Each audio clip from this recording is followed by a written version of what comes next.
Llega el evento OVNI más importante del 2019 en el Perú.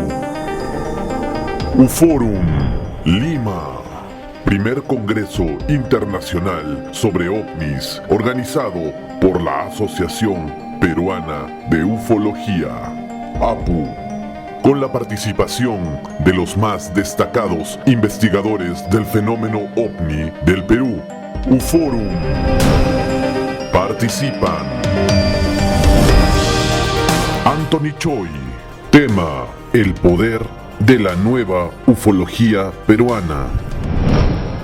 Desde Argentina, Dr. Gabriel Rivadavia. Tema: la manipulación arconte. Dr. Octavio Chong, presidente de la Asociación Peruana de Astrobiología. Tema: la búsqueda científica de vida extraterrestre. La presencia especial de la ufóloga Dra. Elisa Blas. Tema: civilizaciones desaparecidas. Jean-Paul Prado. Tema: abducciones e implantes extraterrestres.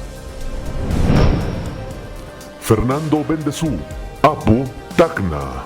Tema: el contacto extraterrestre, una casualidad provocada. Rafael Mercado, APU Arequipa.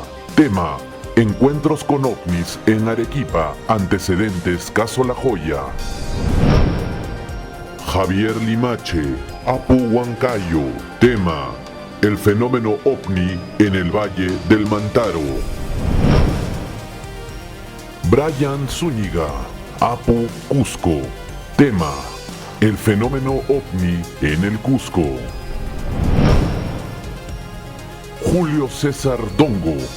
Tema: contactados en el Perú. Roosevelt Moyo. Tema: Incaricamac y el SETI incaico.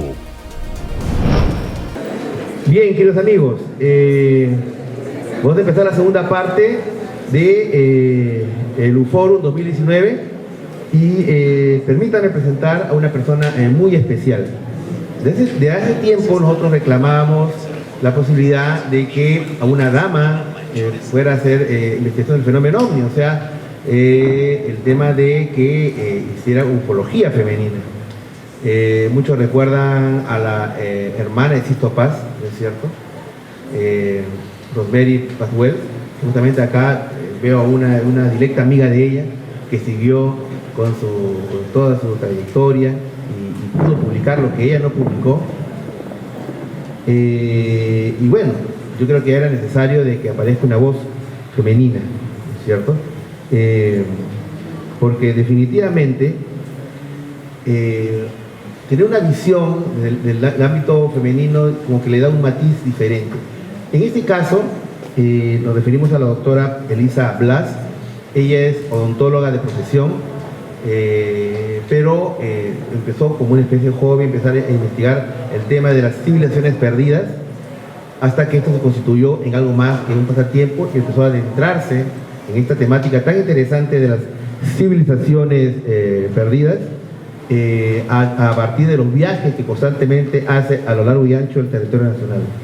Así que recibamos con un fuerte aplauso a la doctora Elisa Blas, que va a hablar acerca del tema de civilizaciones perdidas.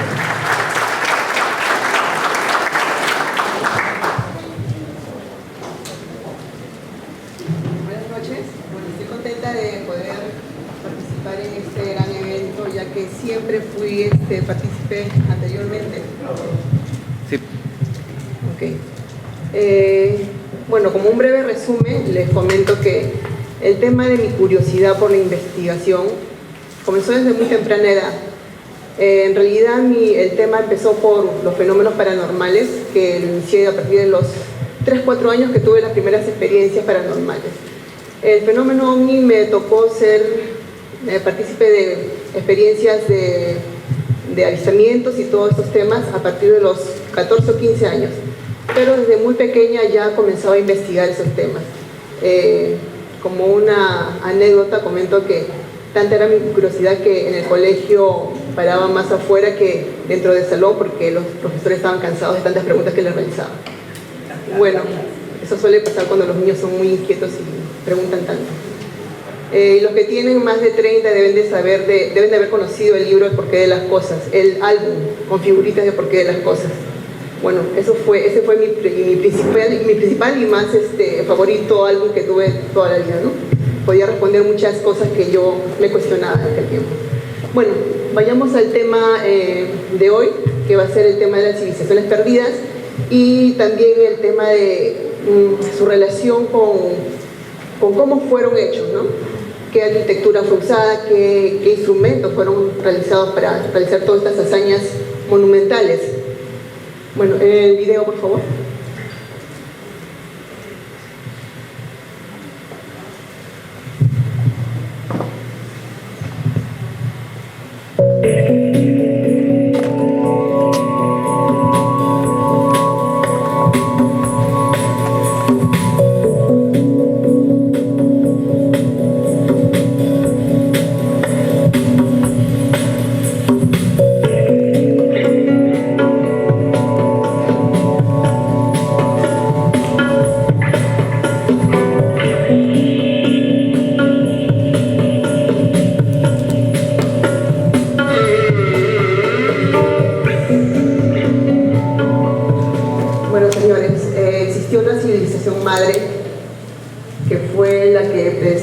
A todas aquellas que hasta hoy en día tenemos la curiosidad de saber si existieron o no existieron.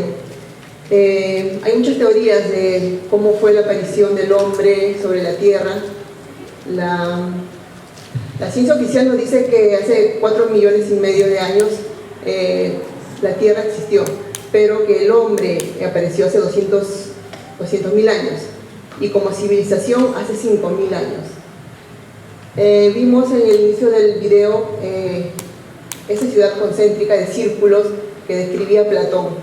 Platón en su narración de Critias nos contaba que su maestro había ido constantemente a Egipto y que los sacerdotes egipcios le comentaron que habían hombres que habían perdido su continente y que hubo unos cuantos que sobrevivieron y estos fueron a diferentes continentes.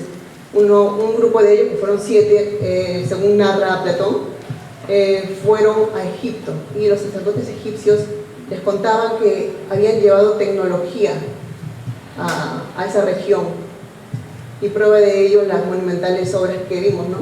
Las 7 maravillas antiguas del mundo tal vez fueron realizadas con una tecnología que fueron enseñadas por aquellos maestros venidos de otro continente desaparecido. Tal vez desapareció por un cataclismo, ¿no? Que es lo que se presume. Platón también dice que este continente desapareció en una noche y un día, alrededor de 90 millones de personas. Quiere decir 3 veces más de la cantidad de habitantes que tiene el Perú. Este relato suena muy ficticio porque realmente no se han encontrado restos arqueológicos. Han habido innumerable cantidad de investigaciones, pero ahora la arqueología submarina está hallando algunos esbozos de dónde pudo haber estado ubicado este continente que Platón lo llamó Atlántida, ¿no? Las últimas investigaciones dicen que posiblemente sí haya existido, ya que con la tecnología moderna pudieron rastrear desde arriba formaciones circulares que pertenecieron a una isla hundida. En realidad no fue una isla, fue un continente entero, ¿no? Un continente que estaba, lo que se presume es que estaba por el Atlántico, como decía Platón, más allá de las columnas de Hércules.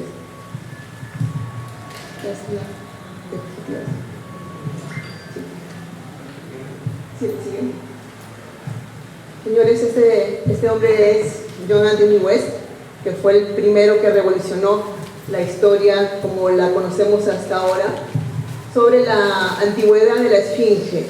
Como sabemos, la historia oficial nos dice que las pirámides de Egipto y la Esfinge no tienen más que 2500 años antes de Cristo, ¿no?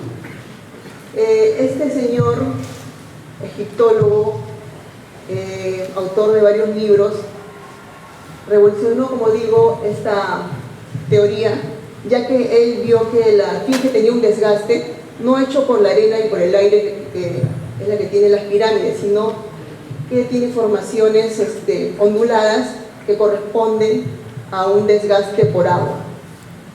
El siguiente, por favor. Este es el libro que revolucionó y fue bestseller en su tiempo. Estamos hablando de los 90. El siguiente. Ya que no tenía ningún sustento de un científico que pueda probar esto, Robert Schoch fue el que validó las investigaciones de John Anthony West y fue el que, geólogo de profesión, pudo precisar que sí realmente la pirámide tendría más de 10.500 años antes de Cristo, ¿no? Debido al desgaste que sufrió y que debido a que en una catástrofe que hubo aquel tiempo, llovió durante años y esta lluvia es la que produjo estas ondulaciones, ¿no? Siguiente.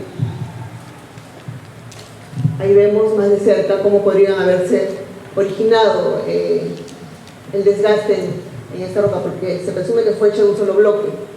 Siguiente.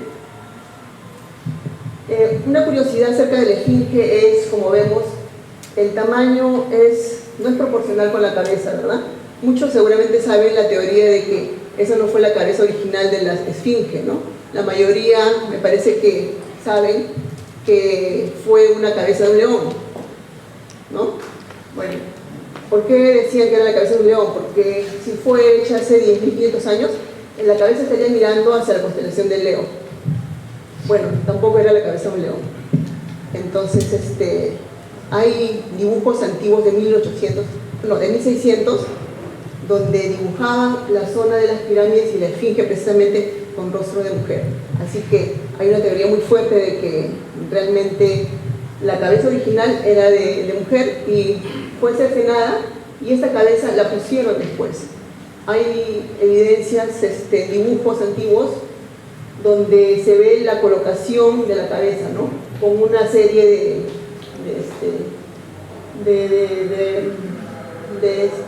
¿cómo se dice? Ladrillos que han puesto para poder subir esta cabeza. Y igual esta esfinge tiene muchos misterios, porque tiene muchas cámaras, tiene muchas puertas de ingreso, ¿no?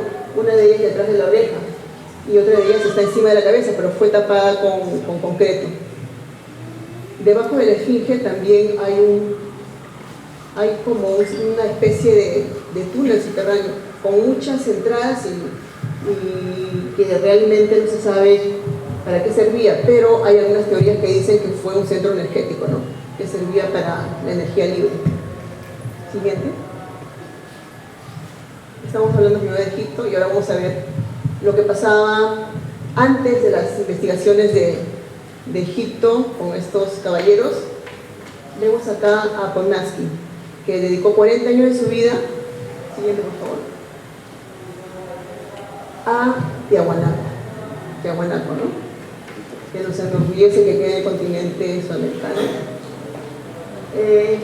Este señor también propuso de que Tiahuanaco tenía más años de antigüedad de lo que la ciencia oficial nos decía. Él fue un poco más arriesgado y dató Tiahuanaco en 17.000 años. ¿Por qué en 17.000 años? Porque según los grabados que veía en las rocas, existían animales que pertenecían a la era del Pleistoceno, animales que no podían haber conocido Tiahuanaco. Siguiente, por favor. Bueno, ahora, primero hemos visto la antigüedad de esas estructuras. Ahora vamos a ver de la visión de los astros. Robert Hubal, siguiente, por favor. Y este señor fueron los siguientes, por favor, los que propusieron que Graham Hancock era el anterior. Y Graham Hancock es un gran documentalista que sale en muchos videos de History Channel y todo, porque él estaba convencido de que las pirámides fueron hechas en ese lugar exactamente cuando el cinturón de Orión, las estrellas de Orión, coincidían exactamente con la punta de las pirámides. Este señor, Graham Hancock con Robert Ball, mediante un sistema, estudiaron este fenómeno para precisar y dar a conocer al mundo de que era real su visión. Usaron un sistema que se llama Sky Globe. El Sky Globe es un sistema informático que, mediante un fenómeno de precisión, indica exactamente la época que fueron hechas las pirámides. Y curiosamente data de 10.500 años atrás. Entonces estamos hablando de una civilización antidiluviana.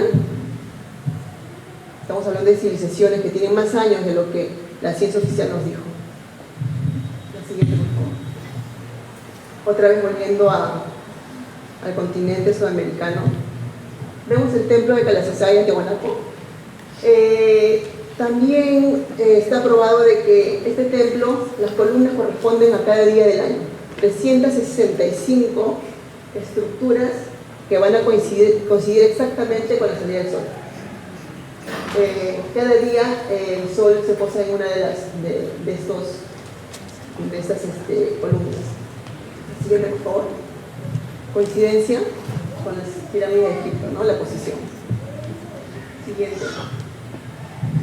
Este instrumento, que no es nada agradable a la vista, hoy en día es la joya para la investigación sobre el tiempo de datación de las pirámides y de muchas otras estructuras antiguas. Les presento el núcleo 7. El núcleo 7 fue encontrado en 1881 en las faldas de las pirámides.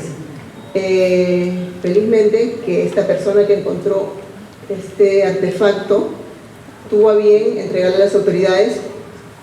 Ahorita está en el Museo de Londres, se puede ver en el Museo de Londres, pero vale más que el oro, debido a que se ha estudiado cómo fue sacado del granito esta estructura.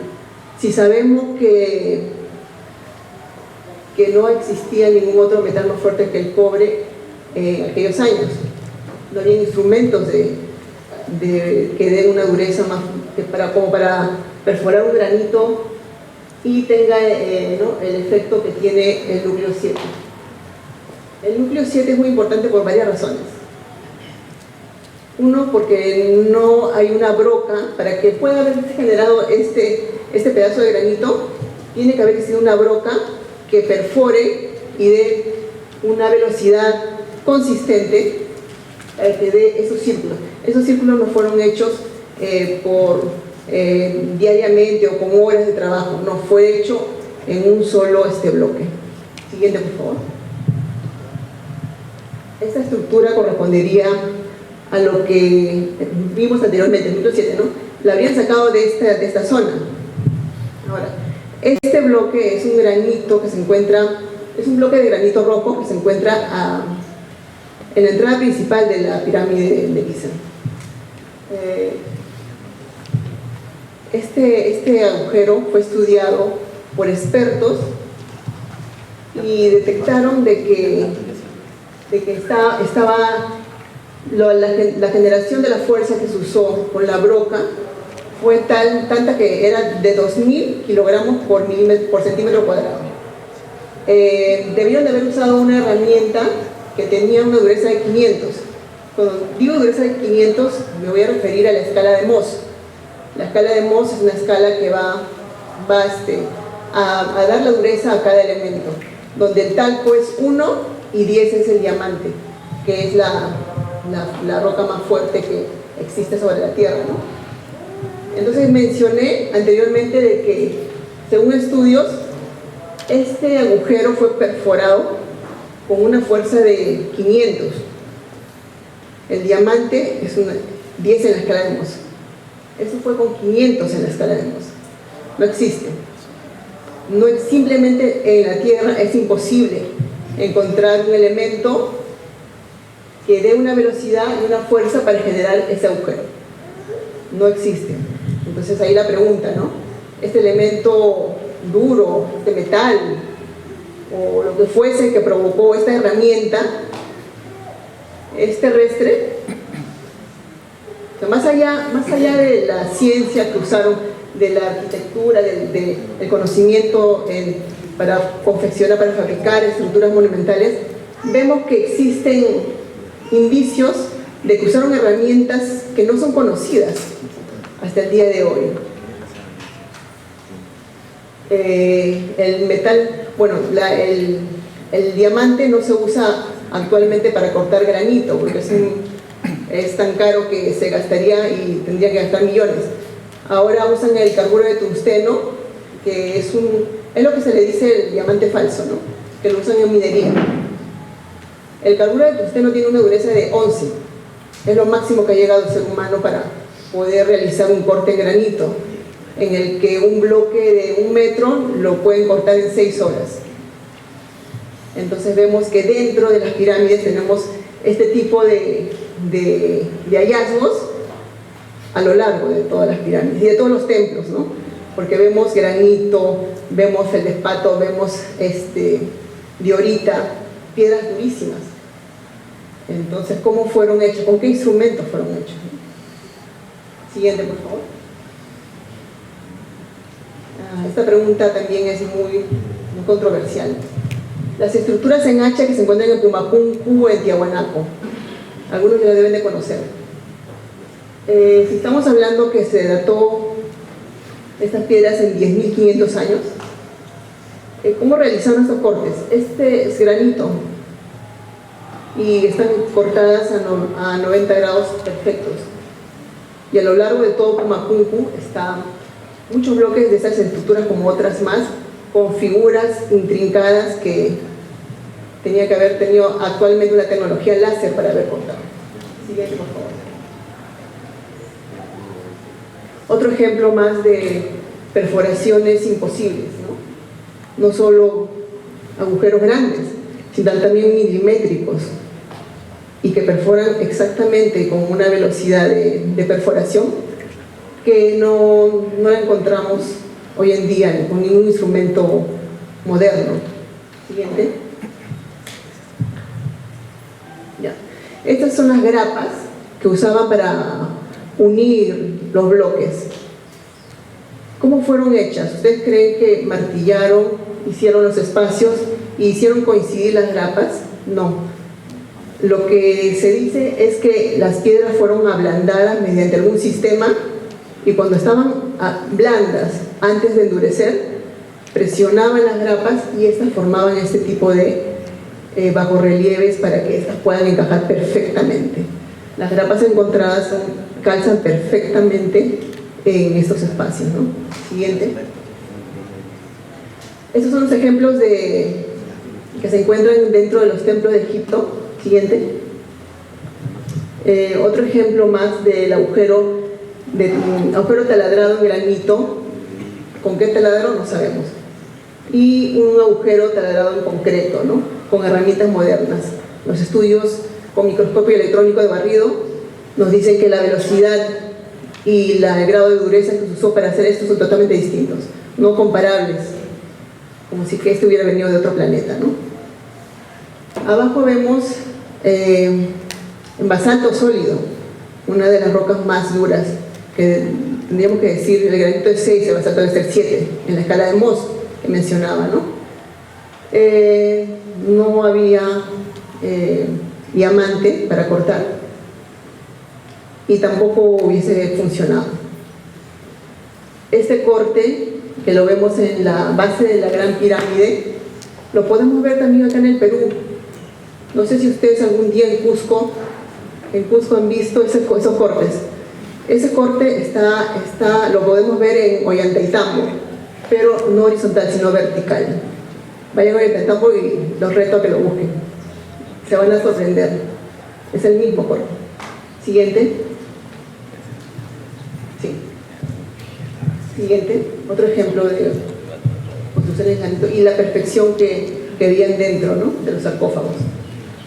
Siguiente. Ejemplos en varias culturas, en varios continentes. Hubo una civilización, unos arquitectos ancestrales que impartían conocimientos para la formación de estructuras monumentales y que hasta ahora no sabemos cómo fueron realizadas. En todas estas no ingresa una aguja no ingresa un alfiler, no ingresa una hoja, pero fueron hechas con unas piedras moldeadas. ¿Cómo las moldearon? ¿Cómo las cortaron? ¿Cómo hicieron estructuras con ángulos imposibles para ahora? Porque si vemos que en Perú existen en Cusco estructuras con ángulos de 12 ángulos, piedras hasta ahora he encontrado de 20 ángulos. ¿Cómo lo hicieron para que encajen y ninguno de los ángulos se rompa? ¿No? También está en el misterio. Siguiente. Templos como el de Ollantaytambo, que le llaman el templo antigravedad, porque la cantera está a kilómetros y eso es una pendiente empinada. ¿Cómo subieron estos bloques gigantes de rocas? Siguiente. Siguiente. Ejemplos de construcciones imposibles, ¿no? Lo que hablaba, cómo hicieron para encajar esas piedras y que sean precisas y que no se hayan roto ningún ángulo. Siguiente. Este señor es el responsable de que poco a poco develemos cómo fueron hechas algunas de las rocas para estas construcciones monumentales. Les presento a Joseph Davidovich, científico francés del Instituto de Geopolímeros de Francia. Siguiente. Ahí está sacando la muestra de las pirámides de Egipto. Esa muestra la llevó a su laboratorio y mediante exámenes él determinó que estas piedras en realidad eran un compuesto químico, que no solo tenía la arenisca, que fueron hechas de esa piedra arenisca, pero también tenía un compuesto orgánico, compuesto de natrón, que es una sal muy en abundancia que existe en Egipto. Cuando digo que tenía compuestos orgánicos, quiere decir que dentro de esa piedra había uñas, habían pelos y habían burbujas. Imposible para que eso entre dentro de las rocas.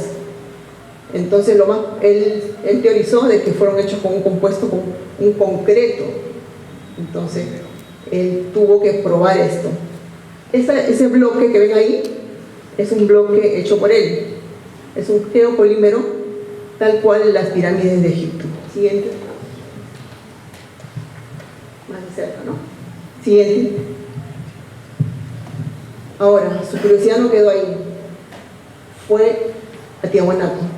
En Tiahuanaco estudió los bloques en H y los bloques gigantes de 180 a 150 toneladas y también pudo comprobar que mediante otros compuestos, no iguales a los de Egipto, sino otros compuestos que se encontraban en la región, también estos bloques fueron realizados con un geopolímero. Él lo llama el concreto andino. Este concreto andino fue hecho con elementos ácidos, con esa piedra andesita, una de las más fuertes, grado 7 en la escala de Mohs, mezclado con un aglomerado de ácidos, y cuando estaban en una situación como un ceramio, podían moldear y darle ángulos exactos. Siguiente. Los bloques gigantes que se encuentran en Pumacuncu, que son de 180, 130, 150 toneladas, imposibles de traerlas desde una cantera a kilómetros de distancia, son de arenisca y tienen un compuesto alcalino, que le diferencia con las estructuras en H. Bueno, es corto el tiempo y solamente mencionarles que seguimos descubriendo que lo que la ciencia oficial nos ha dicho dista mucho de la verdad. Sigamos buscando experiencias, sigamos buscando respuestas y encontraremos de que la historia de la humanidad es mucho más antigua de la que pensamos. Siguiente.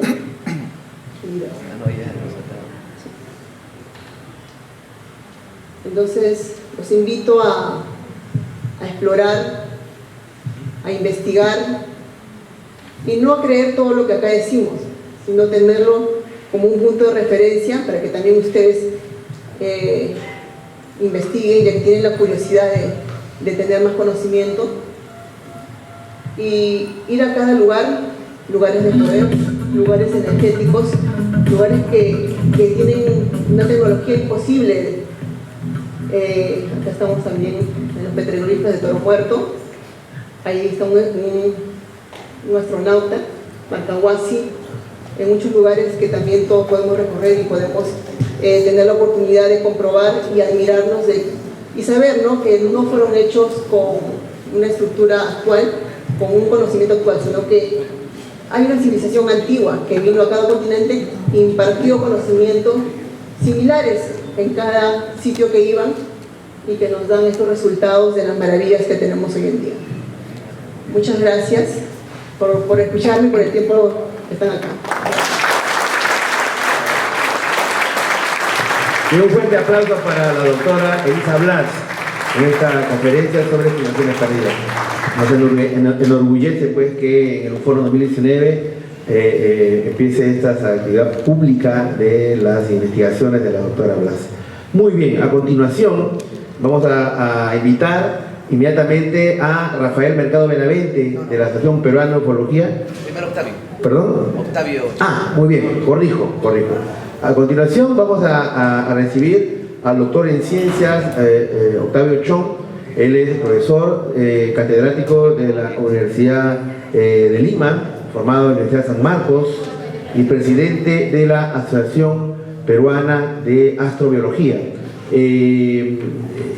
A nosotros nos complace mucho invitar al doctor Octavio Chong porque esa es la visión, vamos a decir, científica dura o científica pura, ¿no es cierto?, de la búsqueda de vida extraterrestre. Justamente es el título de su conferencia, la búsqueda científica de vida inteligente, o sea, la astrobiología. Presentamos al presidente de la Asociación Peruana de Astrobiología, el doctor en ciencias Octavio Chong. Un aplauso para él, por favor.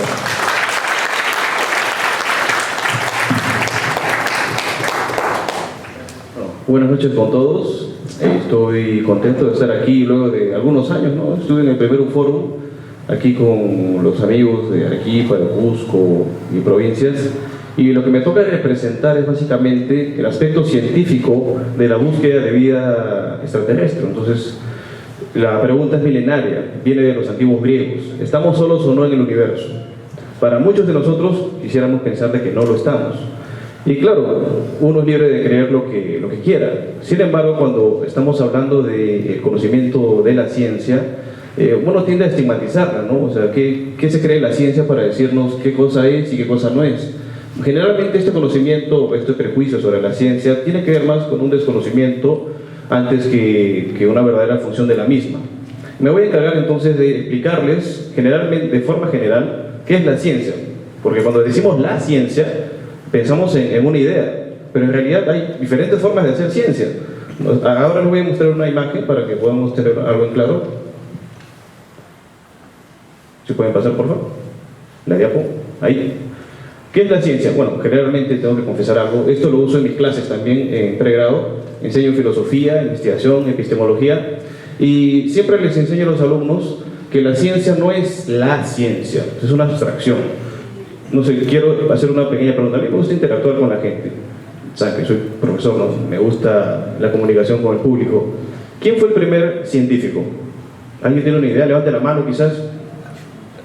¿Primer científico? ¿Nada? ¿Los alquimistas? No. ¿Quién fue el primer filósofo? ¿No?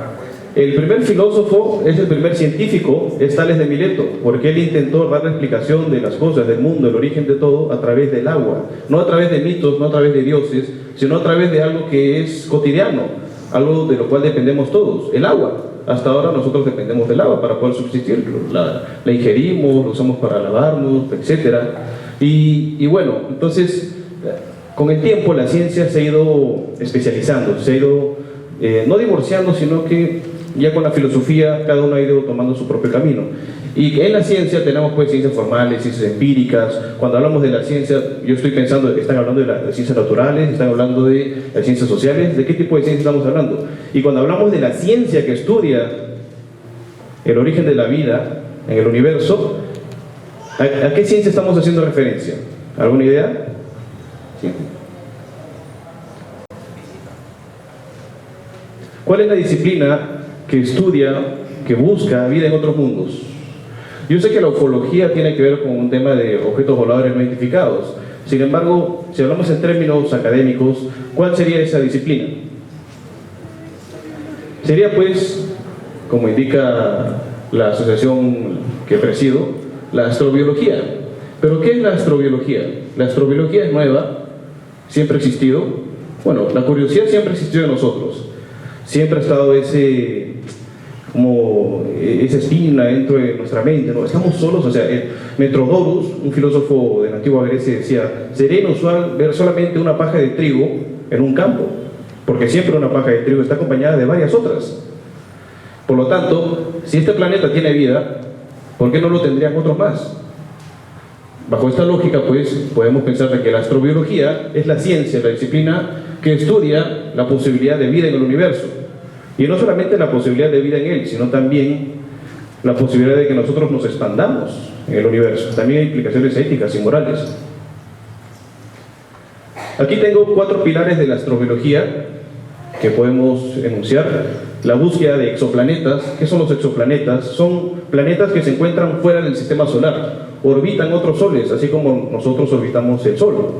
También tenemos el interés por Europa, que es la luna de Júpiter. ¿Por qué tiene interés astrobiológico Europa? Porque debajo de su superficie podemos encontrar agua, posibilidad de vida. ¿Y qué tipo de vida?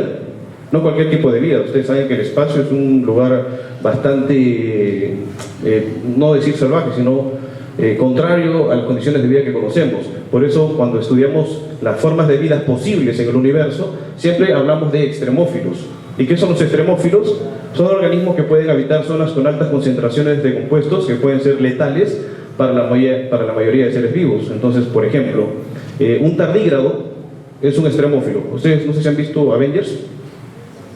Hay el hombre hormiga, hay una parte donde sale un osito de agua. Ya, ese osito de agua es un tardígrado, es un extremófilo que aguanta condiciones extremas. Claro que si nosotros nos pusiéramos a pensar desde el punto de vista del tardígrado, nosotros somos los extremófilos, eso es relativo.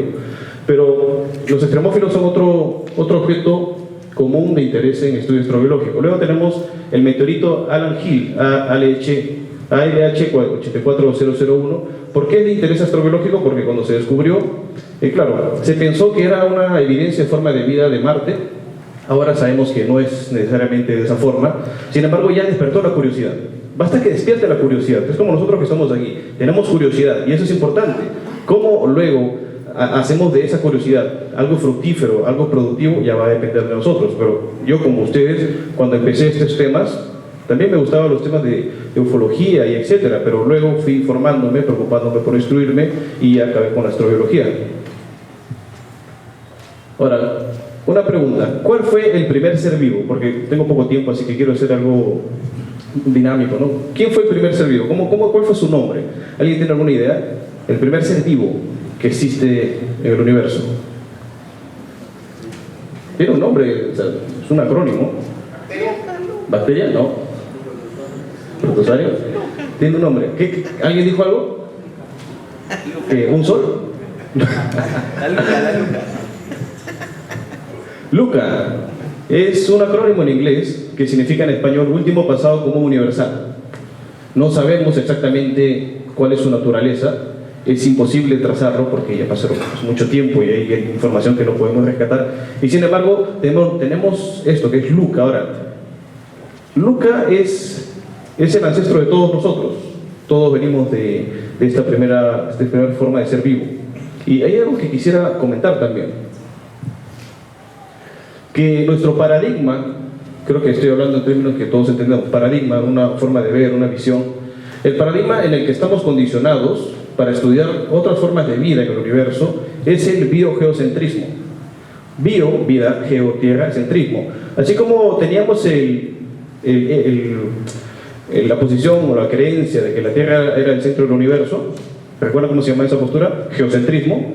Tenemos el biogeocentrismo y estamos condicionados pues porque conocemos de la vida de acuerdo a los parámetros químicos que son los siguientes: carbono, hidrógeno, oxígeno, nitrógeno. Hasta ahí es mi apellido, ¿no? Octavio Chong. Quizás no es casual. Pero también tenemos fósforo, azufre. Ahora, no podemos escapar a este condicionamiento paradigmático. ¿Por qué? Porque no tenemos conocimiento, por lo menos empíricamente hablando, de otras formas de vida. Por lo tanto, la astrobiología apunta hacia el astrobiocentrismo. Y el astrobiocentrismo ya sería la posibilidad de encontrar un segundo génesis en el universo. Quizás si encontramos que hubo vida en Marte, estaríamos hablando de un segundo génesis. Y a eso apuntaría la astrobiología.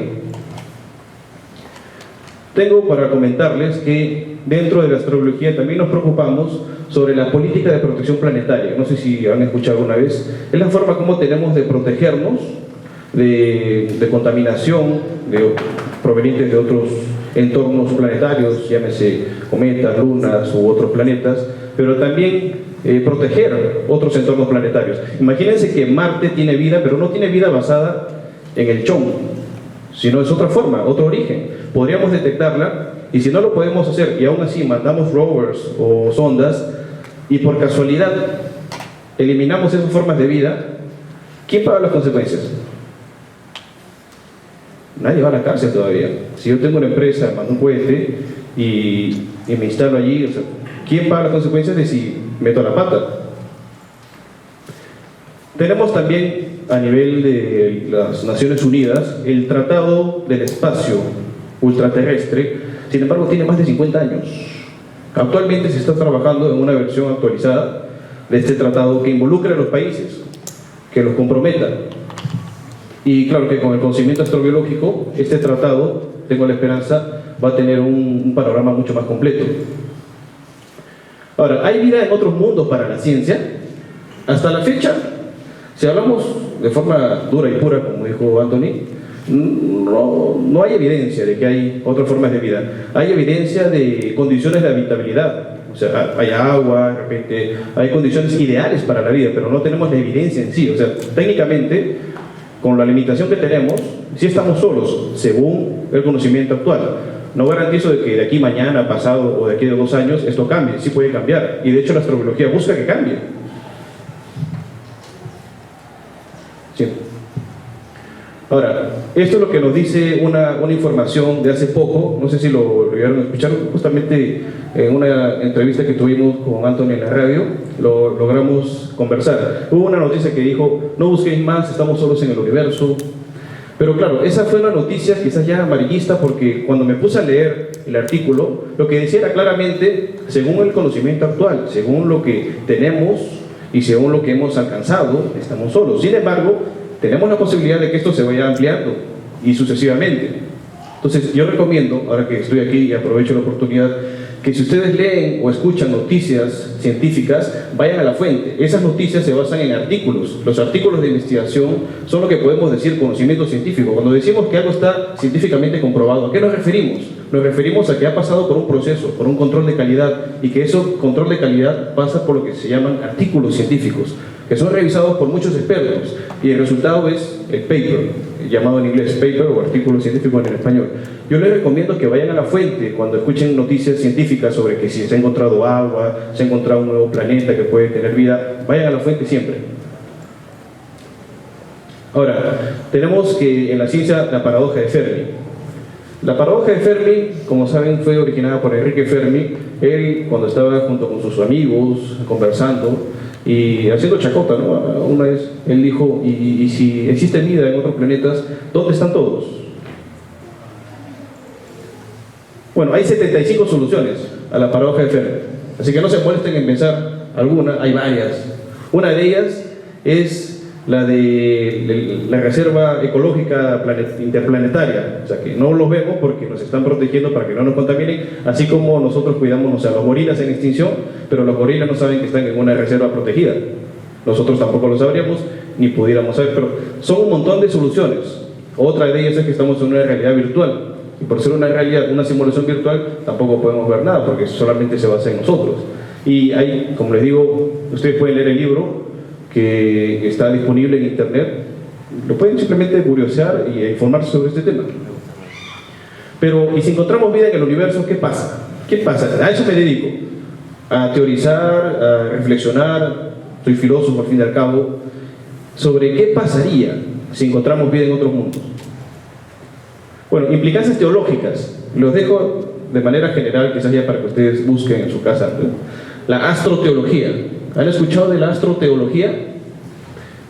Actualmente estoy dirigiendo un libro que está compuesto por más de 15 autores internacionales, y uno de los capítulos tiene que ver con astroteología, tiene que ver con las implicancias teológicas que tendría si se descubre vida en otros mundos. O sea, ¿cómo cambiaría la religión? ¿Cómo cambiaría el cristianismo? cómo que cambiaría el budismo, etc. Y hay bastante material disponible en internet. Ted Peters es el que lidera estas investigaciones, que yo les digo, estamos siendo testigos de un cambio paradigmático y muchas veces no nos damos cuenta, pero estamos siendo testigos de un cambio similar al que pasó cuando creíamos que la Tierra estaba en el centro, para pasar a considerar de que ya no lo estaba, sino que era el Sol el que estaba en el centro y la Tierra más bien giraba en torno a él. También tenemos la teloempatía, es una forma de empatía universal, de tener ciertas consideraciones por otras formas de vida que no sean de origen terrestre, sino ultraterrestre, digamos de Marte. Si se encuentra un segundo Génesis, ¿cómo comportarnos frente a esas otras formas de vida? Nunca se habla de formas de vida inteligente todavía. En astrobiología se hace más énfasis en formas de vida microbianas, que es lo más probable que podamos encontrar. Y bueno, retos éticos de ir a Marte si hubiera vida allí. Por ejemplo, ¿qué podríamos hacer? Solo como comentario, podríamos poner zonas protegidas de interés astrobiológico.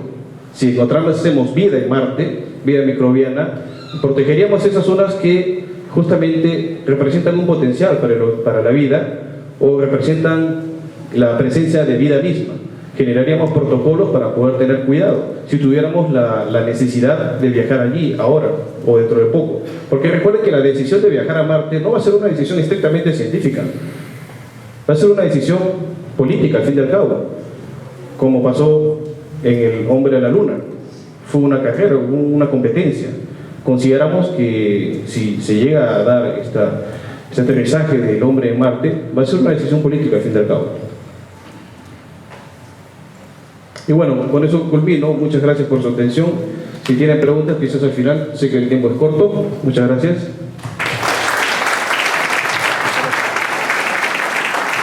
A continuación, vamos a conversar con, ahora sí, con el investigador de Arequipa, Rafael Mercado Benavente. Él es investigador de 15 años investigando el fenómeno ovni en Arequipa. Tiene un canal de televisión, tiene un programa de televisión, un canal de televisión de la Universidad San Agustín de Arequipa, en la UNSA. Y además, él es director del semanario más leído sobre misterios en el sur del Perú, ¿es cierto? Otros mundos, bate récord de venta en Arequipa, en Tacna, en Puno, ¿no? Así que a continuación vamos a escuchar a Rafael Mercado Benavente con su exposición acerca del fenómeno ovni en Arequipa. Un aplauso para él, por favor. Gracias, doctor Antonio. Muy bien, comenzamos. Adelante con el video. Gracias, amigos. Gracias. Muy bien, este caso para mí marca un antes y un después dentro de la ufología nacional. Hay otra piedra angular para estudiar la ufología a nivel internacional mundial, que es el caso Roswell. Entonces, en base a esos dos pilares y a lo que yo me dedico al periodismo, he tratado de encontrar algunas otras noticias. Corremos el video, por favor. ¿Está corriendo? De la materia tenue sulfúrea que arroja el volcán a la región superior del aire, empezaron a aparecer unos globos que causaron terror y espanto en la población arequipeña. Esto en medio de la erupción del volcán del Huayna en el año de 1600. Uno de los referidos globos fue a la Plaza de Armas, o cayó a la Plaza de Armas. Temblaron al mirarle las personas que estaban reunidas en la Plaza de Armas. Esto lo dice el suelo de Arequipa convertido en cielo de Ventura Trabada y Córdoba. Pero este objeto, en vez de caer, porque se pensó que de repente era una piedra pómez, entró por la puerta a la catedral de la iglesia, luego salió por la parte de atrás, dio una vuelta y luego se perdió. En los periódicos, esto es crónicas del año 1600, en los periódicos encontramos también noticias interesantes como la del 7 de agosto de 1916, donde dice que hay un objeto a las 6 de la tarde que apareció por el MIS y tomó una forma, ponemos una pausa, por favor, dejó una estela en forma de zigzag. 1916. En las noticias dice que aparece un objeto que deja una estela en forma de zigzag, un objeto brillante, meteórico. ¿Es un meteorito? Tal vez es algo más.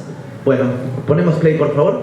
Noticias del año de 1947. A escasos días de que se avisten ovnis por Kenneth Arnold, los periódicos de la época en Arequipa empiezan a relatar que hay una fiebre de los platillos voladores en todo el mundo, y los vecinos de Tiabaya creen haber visto cruzar un platillo volador, y Arequipa no estaría exento. Ahí ponemos una pausa, por favor. Arequipa no quedaría exento de la aparición de estos objetos. En Arequipa también hay otras noticias del año de 1947, 16 de julio 1947, Diario El Pueblo, uno de los diarios más serios. Esto no es la Chuchi, el Palo, no. Diario El Pueblo es un diario centenario, tiene más de 100 años. Trabajaba gente muy importante en Arequipa que hoy han hecho historia, ¿no?, para nosotros, los arequipeños. Bueno, ahí habla un poco. Don Luis Tejada, al encender un cigarrillo, notó que en el cielo la aparición de un vertiginoso disco resplandeciente de color verdoso. Incluso en algún momento le preguntan, pues, usted se venía de una fiesta, al parecer, seguramente estaba tomadito, estaba borracho. Pues, y la persona dice, no, porque precisamente estoy con pastillas, no puedo tomar. Yo lo he visto totalmente sobrio, he visto un disco verde que atravesaba el cielo de Tiabaya. Esto tiene mucho que ver con un ovni que apreció Pedro Paulet y que probablemente se habría inspirado en este tipo de objetos que él habría visto en Tiabaya, cuando vivía en Tiabaya, para diseñar el avión cohete, ¿no?, el avión torpedo también lo realiza. Muy bien, pero eso será materia de otra conferencia, ¿no?, porque estamos en investigación de esto, pero el caso es fidedigno. Él habría avistado ovnis y habría basado parte de sus investigaciones, estarían basadas porque observó, se inspiró en estos objetos que él habría visto. Ahora seguimos. Play, por favor. Rafael, el tema de los cuyes. Sí, también. Él le enviaba cuyes al espacio, ¿no?, para ver qué les pasaba así en la estratosfera, pero a ver si morían, pero los achicharraban, ¿no?, quedaban como muy chatados. Bueno, aquí tenemos un periodista de Canal N que grabó un ovni. ¿Por qué? Porque apareció un objeto en la mitad de un parque, apareció un objeto muy luminoso. Nosotros tuvimos la oportunidad de llevar el video a la NASA de Characato y le preguntamos a las personas que trabajaban ahí. Incluso he tenido la oportunidad de mostrarle el video a personal de la NASA que llegó a las instalaciones de TV UNSA, porque hay una oficina que tiene convenio con la NASA en Arequipa, y como la universidad también tiene este convenio, entonces fueron al canal, yo trabajaba y les enseñé no solo este video, varios videos. Bueno, no lo traje ahora ese video. Lo que está hablando ahora es esta persona que me envió en aquella oportunidad de ese video tan interesante, es que él había visto una... Si le puedes subir un poquito el volumen. Justo por la ¿Se boca. puede? Lo pasaron por la parte trasera y dieron una vuelta. Muy bien, él está contando, para resumir, que están viendo, le bajamos el volumen, él está contando que habían visto una flotilla de ovnis en la década de los 60 dar la vuelta al cráter del volcán Misti. Ningún tipo de aeronave, estaban totalmente prohibidos de hacer una operación tan riesgosa. Ni siquiera hoy en día, yo nunca he visto esto, y generalmente siempre paro observando el cielo. A ver si lo adelantamos un poquito más. Ya, él es Fernando Cuadros, un vecino notable de Arequipa, restaurador de diversas obras artísticas de Arequipa, una persona muy seria, y él también, por su parte, en algún otro momento, me confirmó que en 1960, en esta década, él habría observado la aparición de una flotilla de ovnis, de objetos resplandecientes que le daban la vuelta al cráter del volcán Misti. La misma historia que me contaba este periodista. Y he ido encontrando más, incluso he encontrado notas en el periódico. A ver si adelantamos con mucho cuidado, porque de pronto está ahí. Un poquito más, por favor, un poquito más, por favor. Adelantamos, no tenemos mucho tiempo. Sí, yo ya se lo resumí un poco, más, un poquito más. Un poquito, antes. Listo, un poquito antes. Un poquito más. Antes, un poquito antes. Ya, ahí lo dejamos. Muy bien, este es el diario El Deber, 11 de marzo de 1960. Fenómeno luminoso. Play, le damos play. En la noticia, lamentablemente se ha perdido este periódico, no solo este, estaba reportado en varios periódicos.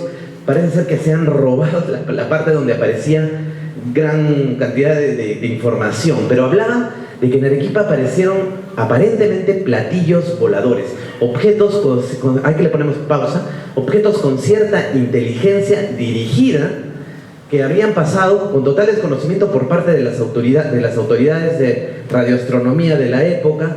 Incluso hicieron cruce de información con la Argentina, con otra agencia que investigaba, y no daban razón que qué tipo de artefacto apareció en aquella época en Arequipa pero que aparentemente la noticia era que no tenía nada que ver con el temblor, porque justamente ese día hubo un temblor en Arequipa, muy fuerte. Bueno, es una tierra bastante telúrica, ¿no? Muy bien. Otra noticia también de la década de los 60 que fui encontrando es platillo volador en la campiña de Arequipa, ve policía municipal en Alata. Él siempre en Tiabaya, Sachaca, por estas zonas, había observado constantemente pues platillos voladores, incluso uno dice que ve como una luz verde que se posa, lo ilumina ahí sobre la iglesia. Incluso hay no es una fotografía del objeto, no les voy a mentir, simplemente es una dramatización, una representación que hace el diario. No es verdadera esa foto. Seguimos, play. Muy bien, ¿qué pasó algunos meses antes del caso de La Joya, de este caso emblemático? Pues el 31 de enero de 1979, unos meses antes, tuve oportunidad de hablar con el coronel FAP Orlando Maceira. Él estuvo destacado en la base de La Joya, era juez, y tuvo la penosa labor de asentar las actas de defunción de los pilotos que murieron en una scramble, en un ejercicio de tiro que estaban practicando 3 aviones, como estamos viendo, los famosos Zapitos A-37, que desaparecieron en una mañana. Tenían que hacer un polígono de tiro, un ejercicio básico, tenían que volar a baja altura. Probablemente fueron víctimas de una fuerza electromagnética bastante extraña que provocó la avería de sus naves, y bueno, ellos murieron, ¿no? Sabemos que si en Arequipa volamos a escasa altura, como para evitar lo que son los radares, se genera como una especie de vacío electromagnético, que varios pilotos me han hablado de esto, y a veces la máquina deja de funcionar y pudo haber sido accidentada. Pero lo más extraño que me cuenta este coronel en retiro es que uno de los familiares recurrió a un medium, a un espiritista, y el espiritista le había dicho que es más, el espiritista era un padre de la iglesia de la Merced, o sea, esto es un sacrilegio, ¿no? Y este padre les había dicho de que ellos, mediante la radiestesia, les había dicho que ellos estaban vivos. Es que se corría la voz de que tal vez ellos se pasaron a Chile y fueron apresados, ¿no? Obligados a descender y estaban secuestrados en algún lugar. Bueno, el vidente les dijo que ellos estaban en una especie de isla, pero el señor decía, ¿y no será que los ovnis se lo llevaron? ¿Por qué? En la Fuerza Aérea, en la base, existían algunas personas que investigaban esto de los ovnis de alguna forma no muy profesional, eran aficionados, pero eran militares que creían en que, no sé, a lo mejor habían visto algún ovni, y que decían, y se corrió la voz, de que los ovnis se los llevaron, se llevaron a esta flota. Claro, podría ser, a ver, ¿dónde están? En otra dimensión, se los llevaron los ovnis. Incluso en la época se publicaron titulares como un triángulo de las Bermudas, pero en Arequipa. Bueno, tal vez accidentes de ese tipo en aquellas épocas solo hubieron uno o dos en 2 o 3 décadas, ¿no? Pero casi en la mayoría de casos se encontraron los restos. Este caso es el único caso en el cual solo se encontró el tren de nariz de uno de los aeroplanos y nada más, ¿no? Bueno, puede ser que sufrieron el accidente, pero la gente de aquel entonces comentaba mucho esto, de que tal vez los ovnis se lo llevaron. Lo cierto es que meses después, si adelantamos un poquito por favor, meses después se da el caso, más por favor. Se da el caso pues del piloto Óscar Santamaría Huertas, ¿no? Me hubiera gustado que lo escuchen el testimonio, pero bueno, no hay mucho tiempo, pero se los he resumido. Prácticamente dice eso. La historia es bien sabida, harto conocida. El piloto Óscar Santamaría, el 11 de abril, se le encomienda la misión de destruir un objeto que penetra la base, viola su sistema de seguridad, piensan que es un globo sonda, y el mismo piloto confiesa en determinadas oportunidades que incluso le disparan más de 2-3 ráfagas de obuses, 64 obuses. El objeto los recibe, no le pasa nada. Una pared de fuego que debió destruir, incluso una pared de fuego de ese tipo podría derretir un tanque, pero no le pasó nada a ese objeto. El objeto siguió en su ascenso hasta la estratosfera, hasta que el vehículo de Óscar Santamaría no pudo más, tuvo que regresar a la base por donde vino, totalmente asustado por la represalia que pudo tener del objeto, y es ahí donde logra apreciar una especie de plato con una cúpula pavonada que lo coronaba ese objeto. Él me dice: lo que vi no es de este mundo. Si podemos adelantar un poco más.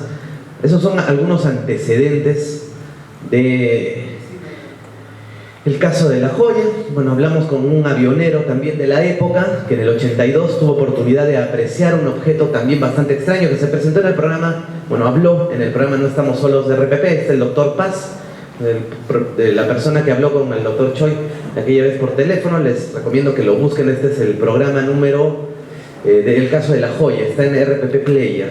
Ahí van a poder escuchar el testimonio de esta persona. Yo logré entrevistarlo. Él vio un objeto que de pronto era como una especie de disco, y de pronto en las cercanías de la base de La Joya, como les digo, era un avionero, y de pronto el objeto crece a varios kilómetros, y bueno, fue algo bastante impactante, pero lo vamos a dejar para el posterior. Bueno, ya para terminar, entonces vamos a pasar, adelantamos un poquito, por favor. Ahí lo dejamos, o sea, no, que corre.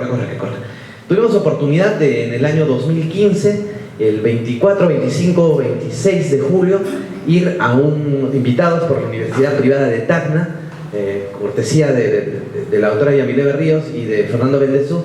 Se hizo un simposio nacional de ovnis y sociedad, la importancia del fenómeno ovni a los ojos a través de para la antropología. ¿Cuál es la importancia para el ser humano? De repente los ovnis no existen, pero si es importante para el ser humano, hay que investigarlo, porque es importante, ¿no? Así como existe la música metal, ¿no? De pronto genera estudios también el comportamiento de la música metal en las masas, ¿no? Bueno, los ovnis también merecen su pequeño estudio, ¿no? Así que, bueno, fuimos invitados a una especie de convivio para terminar esta conferencia. Y 26 de julio, lo que me sorprendió, 6 y 26, éramos 26 personas. Estábamos con nuestro querido amigo Fernando Bendezú, y él les decía a las personas, a este grupo de personas en el desierto de Chuschuco: si ustedes ven un ovni, no quiero que nadie grite, quiero que solamente le avisen a Rafael para que lo pueda filmar, y con total calma. Bueno, es muy difícil filmar un ovni. He tenido oportunidad de verlos constantemente, y es muy difícil enfocarlos, sobre todo en la noche cuando no tienes ningún punto de referencia. Algún camarógrafo me entenderá. Pero logré hacer en un momento foco. Son escasos frames en lo que logra hacer foco, y es exactamente, esto condice con lo que yo vi en aquel momento. 3 luces a un costado, 3 luces a otro costado, una luz en el centro, cambiaba de tonos: rojo, azul, amarillo, por momentos. Luego apareció un segundo objeto que le empezó a mandar flashes. Es más, aquí tenemos la segunda toma, éramos 26 personas, así que muchas más personas lograron filmar este objeto, no solo yo. Esta es una toma de una cámara aficionada de otra persona, donde solamente se ve la luz, no se ve la disposición de las luces como se ve en mi caso, que sí logré más o menos tener una idea de cómo se veía. Era como una especie de canastilla que giraba y avanzaba. Y luego ahí va a aparecer el segundo objeto. Lo que me parece curioso es cómo el chip se daña en el momento del avistamiento de este objeto. Se escribe mal la información. Tuve oportunidad alguna vez de revisar un video de un poltergeist, de un fenómeno paranormal. El video número 13 estaba corrupto y me colgaba la computadora. Un video embrujado, me ha pasado. Es posible que estos objetos, al ser filmados, dañen, no sé, en este caso la cámara, tal vez. Pero lo que sí, ahí aparece un segundo objeto, le emite como una especie de flash o brilla un poco. Eran 2 objetos que nos daban vueltas. Yo, justamente antes de ir a ese lugar, me empecé a encontrar con unos símbolos extraños en la calle, como una especie de sincronías, de un tal Ami, A-M-I, Ami, de un tal Ami. Yo decía, ¿qué Ami? ¿Qué es eso, no? Bueno, es un libro que yo leí de niño, que habla es de un contactado chileno. Él habla, mira, ahí está, una captura de pantalla de mi cámara, 6 y 26 del 26, y me encontré con esto en la calle de Tacna, antes de ir a ver este objeto. Un ovni y la palabra Ami. La película que vi en el bus, Amigos. El taxi que me lleva a mi casa, AMI. Ahí está con su 33 más de yapa, de bolillapa. Vengo al UFOrum y estoy tomando fotos y veo AMI. Al revés, Lima es AMI también. Acá está el libro de AMI. Debería bueno que lo lean, hay información muy interesante. Enrique Barrios escribió este libro en una noche mientras un ovni estaba posado en Santiago.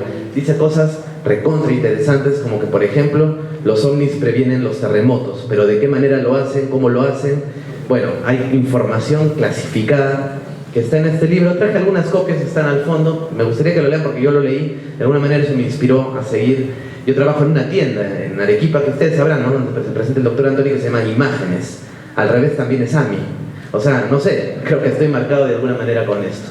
Espero que les haya gustado esta conferencia en versión rápida. Gracias, muy amable.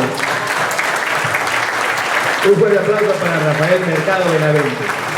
Bien, estamos llegando prácticamente casi a la parte final. Vamos a continuación a presentar a una persona que es un hipnoterapeuta, es una persona que realiza terapia mediante hipnosis. Él no estaba introducido en el tema del fenómeno ovni, pero lo que ha sucedido es una cosa muy interesante. Él, haciendo esta terapia a diferentes personas, encontró algo sorprendente, que estas personas le contaban relatos de supuesto secuestro extraterrestre. Y no solamente eso, sino encontró él chips instalados, introducidos en los cuerpos de sus pacientes. E inclusive los pudo sacar y inclusive lo trajo un día a mi programa Viaje a otra dimensión. Vamos a pedir vamos a recibir un fuerte aplauso a Jean Paul Prado y con el tema acerca de existe el cuerpo extraterrestre y los chips. ¿Qué tal? ¿Cómo están? Buenas noches. Bueno, como ya dijo Anthony, lo que yo veo a través de mi trabajo son todo lo que es terapias holísticas, veo todos los problemas emocionales por los que pasan las personas, y a través de mi trabajo me encontré, para resumir, para hacerla breve porque ya sé que hay muy poco tiempo, me encontré con varios casos en los que se plantea el tema abducciones, ¿no?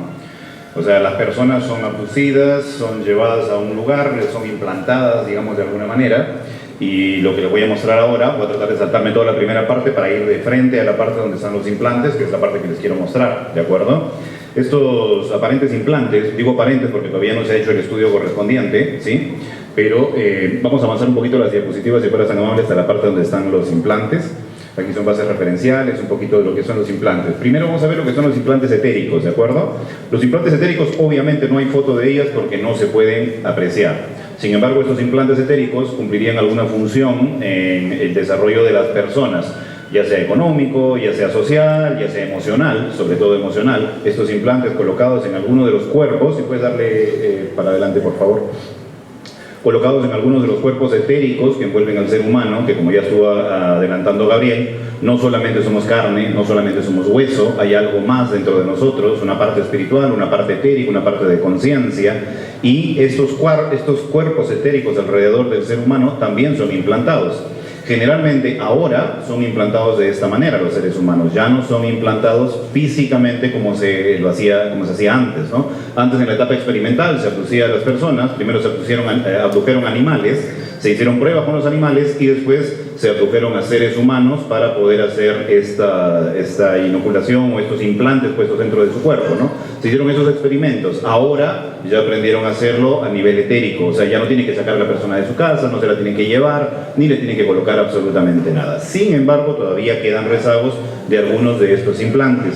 Bueno, ¿qué provocan estos implantes? Bueno, varios síntomas, ¿no? Muchas veces confusiones emocionales, mala suerte, ya las personas lo consideran así como mala suerte, en realidad no es mala suerte, tendría mucho que ver con estos implantes etéricos, ¿no? Son variados según la función que se desee de este implante y según la raza, también tiene mucho que ver la raza, ¿de acuerdo? Hay varias razas que dentro del tema de hipnosis nosotros podemos detectar. Cuando tú preguntas qué cosa eres, él te dice, ¿no?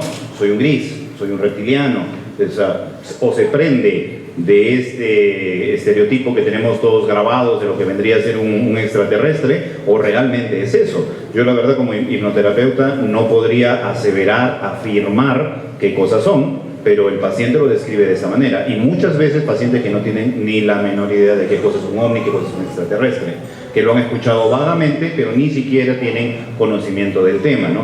Y terminan hablando de este tipo de cosas. Ahora, los implantes, eso es lo más sorprendente. Como yo le explicaba la otra vez a Anthony, yo era uno de los principales opositores a esto, ¿no? Cuando empecé con la hipnoterapia, ya tengo más o menos 15 años en esto, cuando empecé con esto, realmente me parecía que todo era creación de la mente, ¿no? La mente es bastante ávida y puede crear cualquier cosa. Tú le das un palito de fósforo y un palito de fósforo te puede inventar una historia.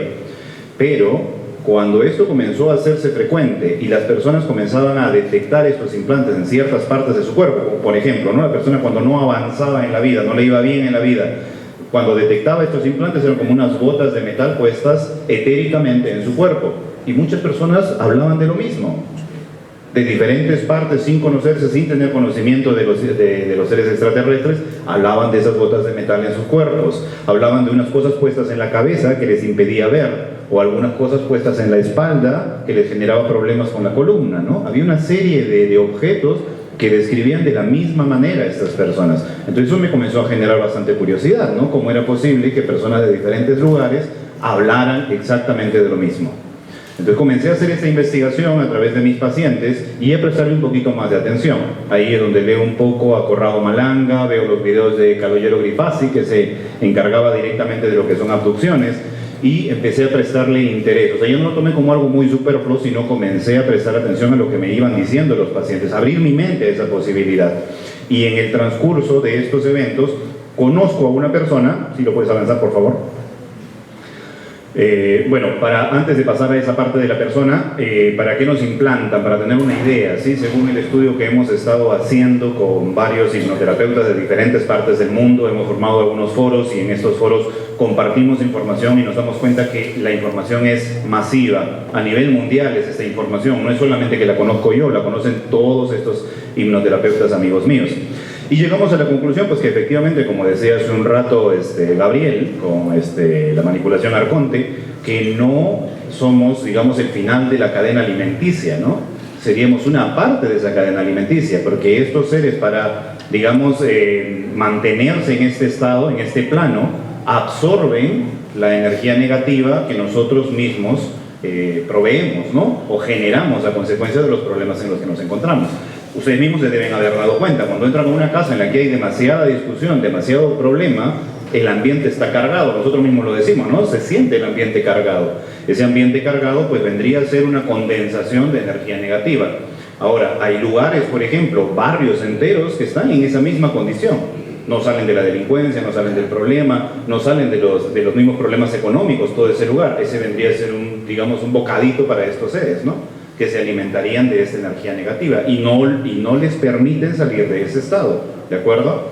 Entonces hemos visto que muchos de estos implantes también son puestos con la intención de dividir o segmentar a las personas. Por ejemplo, vamos a hacer una analogía. Yo tengo mis vaquitas pintas y mi vecino tiene sus vaquitas pintas, ¿cierto? Cuando salen a pastar, para que no se confundan mis vacas, yo las tengo que diferenciar de alguna manera.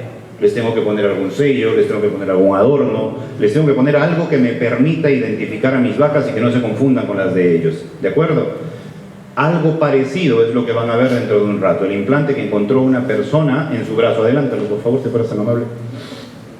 Este objeto que están viendo ustedes ahí, lo encontró una colega, lo presentó justo en una reunión de hipnoterapeutas que tuvimos aquí en Lima, lo llevó para que lo podamos ver.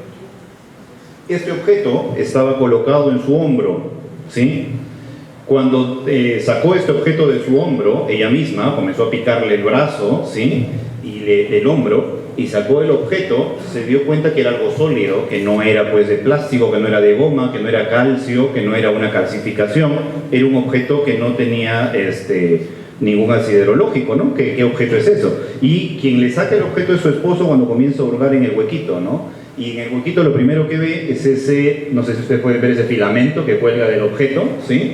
Que a simple vista parecería una semilla, ¿no es cierto? Y eso un germen, ¿verdad? De la semillita, pero yo he intentado arrancarlo con disimulo y no sale, está bien pegado al objeto. El objeto es completamente rígido, ya es como si fuese una piedra. ¿De qué está hecho? No tengo la menor idea. alrededor de ese objeto, de esa cavidad que ven ustedes ahí, se desprendía como una especie de membrana que lo envolvía, como silicona líquida, que aparentemente, según bueno, el estudio que estamos haciendo entre los hipnoterapeutas, eso vendría a ser como algo bioenergético que está metido dentro del cuerpo, y para que el cuerpo no lo rechace, mantendría el mismo calor, temperatura y condiciones para que el cuerpo no rechace el objeto. Sin embargo, cuando se cambia la polaridad del paciente, el objeto se comenzaría a salir del cuerpo, comenzaría a hacerse visible. El mismo cuerpo lo comenzaría a rechazar y a expulsar. Hace poco hubo en el programa de Anthony Choi una persona que contó el mismo caso, ¿no? Y su dedo tenía como una verruga, pero que iba creciendo, creciendo, creciendo hasta formar una especie de pirámide. Y de la pirámide brotó un objeto similar a este. El objeto es muy pequeño, si ustedes ven, eso es un granito de arroz, un granito de azúcar y el objeto. ¿Sí? Es minúsculo, es pequeño. O sea, no se puede detectar con facilidad. ¿Cuál sería la función? Este objeto es lo que nos lleva a pensar que podría ser para segmentación. La persona que tenía puesto este implante, cuando se decidió ir a Estados Unidos a trabajar, le aparecieron una serie de alergias, manifestaciones físicas, malestares, flojera, no le daba de hacer nada. Cuando regresaba a Perú se sentía perfecta. Todo hacía parecer que era un tema emocional, simplemente, ¿no? Pero cada vez que estaba allá, y sucedía eso. Cuando llegó acá, se sacó el implante, o sea, le comenzó a dar este escozor, y fue porque en algún momento la persona sentía que la perseguían. Soñaba que la perseguían constantemente, ¿no? Y una de esas esposas le dice, ¿pero quién te persigue? No tengo la menor idea, pero todas las noches sueño que me persiguen. Bueno, date la vuelta y fíjate quién es. Y en uno de sus sueños hizo eso, ¿no? Se dio la vuelta y se dio cuenta que era un gris, ¿no? Y se levantó completamente asustada. Después de eso, al día siguiente, cuando se fueron a la playa, la señora comenzó a sentir como mareos, ¿no? Y comenzó a recordar un evento en el que ella había estado en la azotea de su casa y había visto con su sobrino un objeto volador. Llamó al esposo, el esposo trató de tomarle fotos al platillo volador que ya estaba sobre la casa, y lo que ellos creían que había pasado 15 minutos, realmente había pasado como 2 horas. ¿Cuándo se dieron cuenta? Cuando ellos intentaron ver una película. Ustedes se acuerdan este programa que daba de película los fines de semana, ¿cómo se llama? Función Estelar. Ellos se habían reunido para ver Función Estelar, una película de Función Estelar. Y cuando bajaron de la azotea, había terminado la película, o sea, habían pasado como 2 horas. ¿Sí? El tiempo muerto, ¿no? Entonces, lo único que recordaba la señora es esta posición y un rayo de luz encima de ella, ¿no? Eso es lo único que recordaba, y que le vino después a la mente todo esto cuando hizo cuando sacó el objeto de su hombro, ¿no? Cuando sacó el objeto de su hombro. Y después pudo viajar a Estados Unidos y no sufrir ningún problema. O sea, aparentemente el objeto tendría la función de segmentación, ¿no? O sea, como los grilletes que le ponen a los presos para que no se muevan de un espacio, ¿cierto? Para que no se escapen cuando le hacen arresto domiciliario, esto vendría a cumplir la misma función. Avanzamos, por favor, el otro esto. Este implante que ustedes tienen aquí brotó después de una sesión de hipnosis de la cadera de Gabriel Rivadavia. Yo a Gabriel Rivadavia lo conozco porque yo estaba haciendo un tratamiento para su esposa, ¿de acuerdo? Entonces después hicimos un tratamiento para él, estuvimos haciendo hipnosis. Hicimos un cambio de polaridad porque dentro del hipnosis encontramos un extraterrestre que había puesto un objeto dentro de uno de los campos energéticos de Gabriel. Y cuando hicimos el cambio de polaridad, a los 2 días me llama y me dice, Jean Paul, ¿sabes qué? He sentido un escozor en la cadera y ha brotado algo de ahí. Entonces su esposa comenzó a hurgar, a hincar el objeto, y el objeto es completamente duro, ¿no? Y esa membranita blanca que tiene ahí envolvía todo el objeto. En el momento de hurgarlo le sacó esa cosa blanca y se expuso este objeto. Si ustedes ven el tamaño, eso es un renglón de un cuaderno común y corriente, ¿no? Y ese objeto es bastante más pequeño, ¿sí? Y es duro. Ahora, necesitamos analizarlos. Si hay alguien por acá que tenga un laboratorio, encantado de ponerlo a prueba para que puedan decirnos qué cosa es, porque no lo sabemos. No es una calcificación se desintegra, se deshace cuando lo hace. Una vez que fuimos al programa de Anthony Choi y quisimos presentarlo en vivo, ese objeto apagó la laptop y distorsionó las máquinas que estaban detrás del escenario. ¿Casualidad? No lo sabemos, ¿me entiendes? Pero fue bastante extraño eso. Es más, llevaron un microscopio para que lo pudiéramos enfocar, uno de lapicero. Antes de que lo mostráramos a televisión, el objeto se podía ver, se podía escanear completamente y salía en la pantalla de la computadora. Una vez que decidimos ya mostrarlo directamente a la televisión para que lo vean todos, se distorsionó y no había forma de que lo enfoquemos por ninguna parte. Es más, yo decía, a este señor le tiembla la mano, ¿no? Le quité esto para poner yo mismo y enfocarlo, y no podía enfocarlo de ninguna manera. O sea, se distorsionaba la imagen completamente. Fue una cosa rarísima, ¿no? Es por eso que después volví al programa de Anthony Choi y llevé estas fotos, porque yo tenía las fotos, pero no lo podíamos mostrar físicamente. O sea, está prendido, está activado, están atentos a este objeto para que no salga a la televisión. Es un caso bastante extraño también para pensar, ¿no? Y el último, que esto es una primicia, todavía no lo hemos mostrado en televisión, si pudieras mostrar el último. Este es un caso reciente, un doctor en medicina pasó a mi consultorio. Tuvo una experiencia bastante paranormal. Esta persona no había sido jamás testigo de ovnis ni nada de estas cosas. Sin embargo, a través de su sesión pudo observar extraterrestres, pudo observar un yo superior, un ser superior que le dio una serie de consejos, que es más, comenzó a hablar a través del paciente, ese ser superior, y la mujer, cuando se despertó del trance, le decía qué cosa era eso. Ese no eras tú, ¿no? Lo que salía de tu boca era pura sabiduría, ese no eras tú para nada, le decía la mujer, ¿no? Y cuando él llega a su casa me llama al día siguiente y me dice: Jean-Paul, algo extraño ha salido de mi pierna, ¿no? Ha salido este objeto que parece un diente, y si lo ves está ahí en la pierna, en el lado izquierdo, si lo mueves un poquito para acá, está ahí prácticamente expuesto justo cuando lo está sacando, ¿no? Y después ves el objeto ya fuera de su cuerpo y el hueco que queda en la piel. ¿Qué es? No tengo la menor idea. Él me dice: yo tengo acceso al laboratorio aquí en el hospital, voy a hacer el análisis y te muestro los resultados, porque yo también quiero saber qué es. ¿Me entiendes? Entonces esto podría ser cualquier cosa, pero dentro de lo que yo hago, dentro del trabajo que yo hago, y me encuentro constantemente con estos casos, como decía Gabriel, lo increíble es que la persona muestra mejoría después de la extracción de estos productos o de la separación de estos seres de sus cuerpos. ¿De acuerdo? La última esto. Bueno, ya es el final. Bueno, muchísimas gracias, espero que les haya gustado, disculpen la premura, pero es fue el tiempo. Gracias.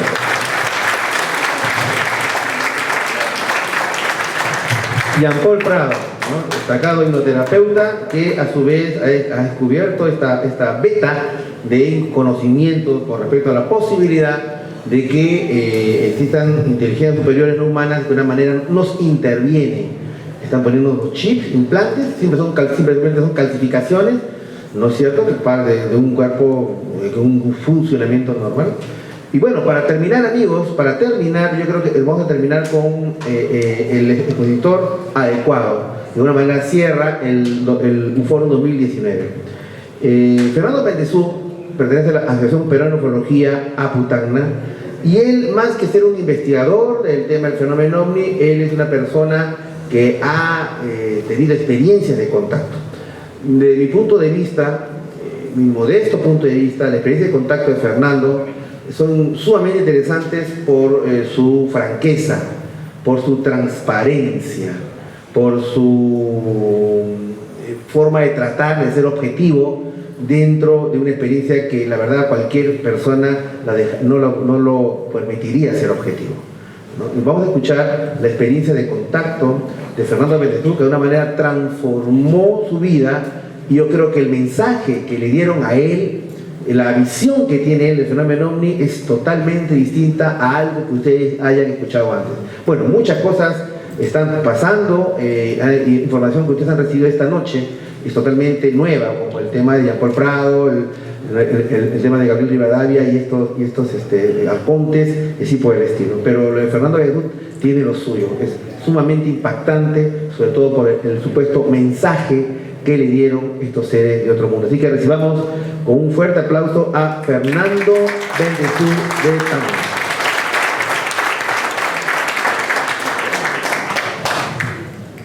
Gracias por la presentación, Anthony. Bueno, todos ya sabemos de alguna manera u otra de que la humanidad ya no tiene tiempo, la civilización va contra el tiempo, y bueno, este foro también va contra el tiempo. Así que voy a tratar de ser lo más breve posible para poder sintetizar una experiencia de más de 20 años en la cual comenzó de cuando era niño. Vamos pasando con las imágenes. Todo eso comienza, ese soy yo, hace algunos años. Cuando tenía aproximadamente 5 o 6 años empezaba a tener una suerte de sueños repetitivos. Estos sueños me cuentan algunas tías, algunas personas mayores obviamente, que yo lo contaba en la hora del desayuno, en la hora del almuerzo, y soñaba con que veía yo objetos luminosos que se posaban encima de mi casa y me llamaban: Nano, Nano, sal al patio. Salía al patio yo, miraba las luces estas y de pronto simplemente despertaba al día siguiente. Cuando yo contaba, obviamente nadie me hacía caso, pensaban que simplemente era fantasía. A los 11 años de edad participo de un grupo de Boy Scouts, y este grupo de Boy Scouts llevan a un campamento, me invitan a un campamento en Salcedo, a 20 minutos de la localidad de Puno, cerca del lago Titicaca. Para sacar permiso a mis 11 años, imagínense ustedes aquellos años, todo lo que pude haber sufrido. Sin embargo, saqué el permiso y llegado a este campamento, que fuimos aproximadamente unos 50 niños, hasta los 15, 16 años, y con las personas adultas acampamos en ese lugar Salcedo, y a las 11, 12 de la noche, poco antes de la medianoche, decidimos 3 amiguitos escaparnos del campamento, con una suerte de linterna verde, Batman y Superman. Y nos escapamos efectivamente con nuestras linternitas, nos metimos entre las montañas. No nos habríamos alejado unos 200 metros cuando de pronto súbitamente aparece encima de una montaña un objeto gigantesco de forma cilíndrica, de color anaranjado, emitiendo unas luces, unos flashes anaranjados intensos. La impresión que tuvimos, o al menos que yo tuve, que yo recuerdo, es de que este objeto se vino encima nuestro. Aquellos 3 niños, aquellos 3 superhéroes dieron un grito y más rápido que inmediato regresamos al campamento. Para sorpresa, vi yo que mucha gente del campamento de las carpas se habían levantado, algunos niños y algunas personas adultas también, y en el más completo silencio pudimos observar cómo aquel objeto cilíndrico pasó encima nuestro con dirección al lago Titicaca, emitiendo estos flashes de color anaranjado intenso. Cuando vi aquella luz, aquel objeto pasar encima nuestro a muy baja altura, lo primero que vi no fue tanto lo que vi lo que me sorprendió, sino que a mis 11 años fue lo que sentí. ¿Y qué sentí en ese momento? Eso era mi sueño. Eso es lo que yo he estado soñando todo este tiempo. Y entonces comenzó en mi vida una búsqueda de respuestas. Ya no de qué cosa era lo que había visto, sino por qué yo lo veía, por qué lo había soñado. Vamos pasando con las imágenes. Siguiente, vamos avanzando. Ya en el mundo antiguo se conocían en diferentes lugares, y uno principalmente en Medio Oriente, se conocían en el mundo hebreo como los Helem o Halem, o aquellas visiones, aquellas apariciones que las cuales muchos personajes decían haber vivido en algún momento. Estas apariciones de alguna manera cambiaban sustancialmente la vida de las personas que vivían aquellas experiencias. Todo esto se daba en una suerte de sueños lúcidos. Siguiente. Paracelso llamó a esto el cuerpo astral, como influencia de los astros. Esto del campo astral o del mundo astral, el mundo de los sueños, en los cuales de alguna manera todos, de una forma u otra, hemos vivido experiencias de diferente naturaleza. Siguiente. Es así que ya terminando la carrera de universidad, el año 1994, añorando mis sueños de niño, es que yo contando esto a mis compañeros desde siempre, desde toda la vida, porque me apasionaba el tema, nos reuníamos en mi casa para conversar de esas cosas. Lo curioso de todo que aquel año 94, súbitamente, en medio de esas reuniones, empecé a tener nuevamente los sueños. Pero en esta oportunidad ya no solamente veía los objetos, sino que me veía caminando por un desierto, y en medio del desierto observaba las estrellas, y en medio de las estrellas, como luces de neón, se formaba una palabra: Chuchuco. Ese sueño se repetía varias veces, se repitió tantas veces que podría decir yo que aproximadamente 5 de los 7 días de la semana se empezó a repetir. Cosa suficiente como para que yo pensara o pudiera considerar la posibilidad que estaba enloqueciendo. Es que así les comenté a los amigos, a las diferentes personas que nos reuníamos en mi casa, lo que me estaba sucediendo. Nadie tuvo respuesta, nadie conocía el lugar Chuchuco, o mejor dicho, la palabra Chuchuco no la podíamos definir. Conforme pasaron los días, me topé con un grupo de personas, con unos médicos que ellos conocían este lugar Chuchuco. Y cuando yo me entero que existía ese lugar, que era un lugar a 40 minutos de la ciudad de Tacna, donde vivo, pues el corazón me dio vuelta. Y lo único que quise era ir a ese lugar. Siguiente. Este es el lugar de Chuchuco, colinda con la ciudad de Arica, justamente. Esta zona hoy en día ya está ocupada por las comunidades campesinas, para variar, por olvido de los gobiernos actuales. Es así que el 26 de noviembre del año 94 decido ir a este lugar movido y motivado por estos sueños, ya que el último sueño que se repetía permanentemente, ya no solamente vi la palabra chuchuco, sino que de la palabra salía una voz que me dijo: tienes que venir a este lugar. Es así que las 20 personas que nos reuníamos en mi casa, yo les dije: ha pasado esto, me ha sucedido esto, vamos a este lugar, vamos. Sacamos las coordenadas y decidimos las 20 personas asistir a ese lugar.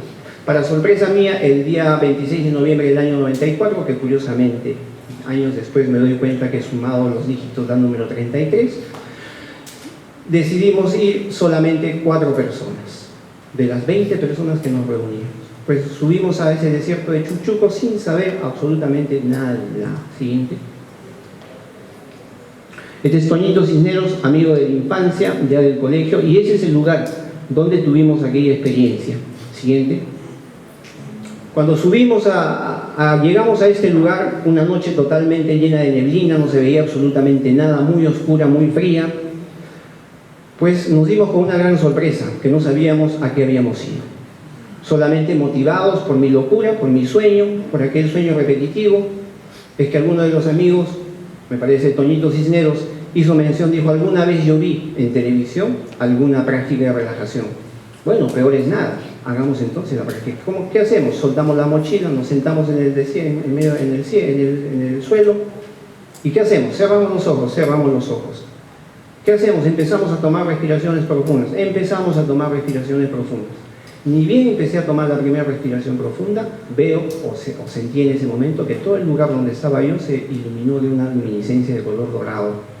Como era mi ignorancia en aquel momento, para mis adentros dije: así será por relajación. Pasaban los instantes, los segundos, y esa luminiscencia fue cada vez más intensa, más fuerte. Empecé a sentir una sensación de quemazón en toda mi piel, empecé a sentir una sensación de mareos, de ingravidez. Me empecé un poquito a inquietar, pero para mis adentros me decía a mí mismo: así será por relajarse. Y pasaban los instantes y esa sensación de mareos, ingravidez era cada vez más fuerte. Sentí una suerte de vibración, bueno, hoy día podría decir vibración, en aquel momento temblor, un temblor interno que me recorría por toda la columna vertebral de arriba hacia abajo. Es ahí donde de alguna manera empecé a entrar ya a una suerte de miedo, de pánico, me empecé a asustar. Y me dije a mí mismo: no sé si eso será relajación o no, pero eso no va conmigo. Y traté y forcé de salir de ese estado en el cual me había encontrado a escasos segundos que había comenzado la supuesta relajación. Es así que decido abrir los ojos, mala decisión. Cuando abro los ojos, pues a escaso medio metro frente a mí, donde estaba sentado, veo unos enormes pies plateados, luminosos, brillantes, y cuando levanto la mirada, pues estaba frente a mí parado un personaje de aproximadamente, estimo yo, 3 metros o quizá un poco más de estatura, con el pelo blanco adiamantado, siguiente, con una túnica blanca resplandeciente. Un mes antes de esa experiencia se vivió allá en Tacna el eclipse de sol total, en la cual científicos de la NASA instalaron sus telescopios y pudieron filmar aquel eclipse. Las personas que hayan visto el anillo adiamantado no me dejarán mentir que es algo totalmente sugestionante. Pues así era su cabello de ese personaje, y solamente me sonreía, felizmente, porque creo que si me decía hola me desmayaba. En ese instante, sin embargo, con aquella sensación de miedo, pues inevitablemente la respiración me empezó a faltar, porque obviamente estaba en pánico. Nunca en mi vida sentí tanto pánico, tanto miedo. Por eso yo defino esta experiencia, o la experiencia de contacto que me tocó vivir, como una experiencia terroríficamente maravillosa. Porque no hay palabras para definir aquello. En ese instante que la respiración me abandonaba, o al menos yo sentía que me abandonaba, me desmayaba literalmente, aquel personaje sin mover los labios me dice: no temas. O al menos yo sentí esas palabras en lo más profundo de mi mente o de mi ser. Inmediatamente después sentí, o puedo describir de esa manera, una paz humanamente no conocida. Siguiente. Y ese personaje, sin mirar, sin mover los labios, continuaba hablándome. Yo digo, bueno, antes yo pregunté, Pero hoy en día puedo decir que quizá en esos estados, porque son estados traumáticos, no estamos en condiciones de preguntar absolutamente nada. Yo creo que esa persona sacaba las preguntas de mi propia mente. Y lo interesante de todo, que la respuesta venía al mismo tiempo que la pregunta. Entonces yo pregunté, os digo así, ¿cuál es el motivo de esa experiencia? ¿Por qué está sucediendo esto? ¿Por qué me estaba sucediendo esto? Y este personaje contestó, nosotros estamos aquí para que ustedes recuerden, porque la clave está en recordar. ¿Y recordar qué cosa tenemos que recordar? ¿Quién eres y para qué has venido a este mundo? Esa es nuestra clave. Ustedes tienen que recuperar y recordar la verdadera identidad que hay en el universo. Esa identidad que ustedes han venido olvidando con el paso del tiempo. Siguiente. Por eso la palabra, regresamos, la palabra recordar, hoy en día ya con el tiempo empecé ya producto de mi curiosidad, es una palabra recordari, que es de nuevo regresar, y cordis, corazón, volver al corazón. Entonces recordar significa o simboliza volver al corazón, volver a sentir, recuperar aquella sensibilidad, que es lo que nos está sucediendo lamentablemente como especie, no solamente como individuos, nos estamos insensibilizando. Nos estamos cada vez endureciendo más a nivel del corazón, a nivel de la parte sensible del ser humano, de la parte espiritual, si lo podríamos llamar. Y esta presencia no humana que está dándose en el mundo entero, o al menos dentro de mi propia experiencia, es simplemente un recordatorio. No hay mensaje. El mensaje quizás somos nosotros en el universo. Y ellos vienen solamente a cumplir una labor de recordarnos que es nuestra responsabilidad asumir la dirección de nuestras vidas, de nuestras propias vidas. Una de las cosas interesantes que me dijo aquel personaje fue: no necesitas de nada ni de nadie para ser feliz en este mundo. Y vuestra labor finalmente aquí en la tierra es restablecer la justicia en este mundo. ¿Por qué? Porque este mundo vive bajo el yugo de la injusticia. Entonces ya deduje con el tiempo, con los años, que algo o alguien definitivamente dirige nuestras vidas, dirige el sistema de vida en el cual nos encontramos, y que les interesa permanentemente que nosotros permanezcamos en una suerte de ignorancia. Hoy en día la violencia y esa misma ignorancia está dirigida perfectamente dirigida ¿hacia quién? No a nosotros, a las nuevas generaciones, a nuestros niños. ¿Qué es lo que nosotros tenemos que de alguna manera proteger? Siguiente. Sucederá en los últimos días que yo derramaré mi espíritu sobre la tierra y vuestros hijos profetizarán, soñarán sueños y tendrán visiones. Siguiente. Dentro de las cosas que pude entender, porque no fue una sola experiencia, les estoy sintetizando prácticamente más de 20 años de experiencias, es que nosotros en nuestra mente tenemos varios tipos de memoria. Una de esas memorias se llama la memoria declarativa, que se divide en dos tipos de memoria, una memoria semántica y una memoria histórica. Esa memoria histórica, amigos, ha sido demostrada científicamente que tiene que ver solo y exclusivamente con la recopilación de aquellas experiencias trascendentales del individuo. ¿Qué significa con experiencias trascendentales? Aquellas experiencias que cambian sustancialmente la conciencia de la persona. O sea, de alguna manera u otra, altera la conciencia a un estado diferente, a un estado diferenciado del cual estábamos viviendo. Por eso una experiencia de contacto, como lo decía en la mañana con un grupo de amigos, para mí fue una experiencia traumática. De hecho, es una experiencia traumática, pero es un trauma que me pasó, un trauma benigno, porque de alguna manera repotenció muchísimas cosas en mi vida, y no solamente cambió para bien mi vida, sino la vida de mi familia, la vida de mi entorno. Que yo no tuve nada que hacer, simplemente cambió, porque se dio aquella experiencia, y más de 20 años que vengo compartiendo con muchísima gente este testimonio. Existe la telepatía, eso está demostrado y lo voy a decir ahora, porque antes de la presentación yo dije, le voy a aclarar a Anthony que por favor me haga el servicio de decir que yo no soy investigador, simplemente soy un testimonio, alguien que vivió un testimonio. Yo no investigo el fenómeno. Y miren ustedes, Anthony dice, él más que un investigador es simplemente alguien que ha vivido una experiencia. Me tocó vivir una experiencia de contacto. A esa experiencia yo no sabía meditación, relajación, nada de nada de nada. Y lo digo eso y muchas veces lo aclaro. ¿Por qué? Porque me sorprende ver en el mundo y encontrar grupos en el mundo que se preparan, se autoflagelan, ayunan, etcétera, etcétera, para supuestamente tener una experiencia de contacto. El contacto extraterrestre no es el objetivo. Definitivamente, si existe una razón por este tipo de seres que de alguna manera me tocó vivir una experiencia, es para que entendamos no cómo deben vivir ellos, sino que entendamos cómo debemos vivir nosotros. Y nosotros debemos aquí entender que de una vez por todas debemos apresurarnos a de una vez vivir en armonía. No para nosotros, sino para las nuevas generaciones, porque son ellos los que van a ser de alguna manera el puente, aquel puente que pueda de alguna manera dar cabida a una nueva humanidad, un nuevo mundo. Siguiente. Siguiente.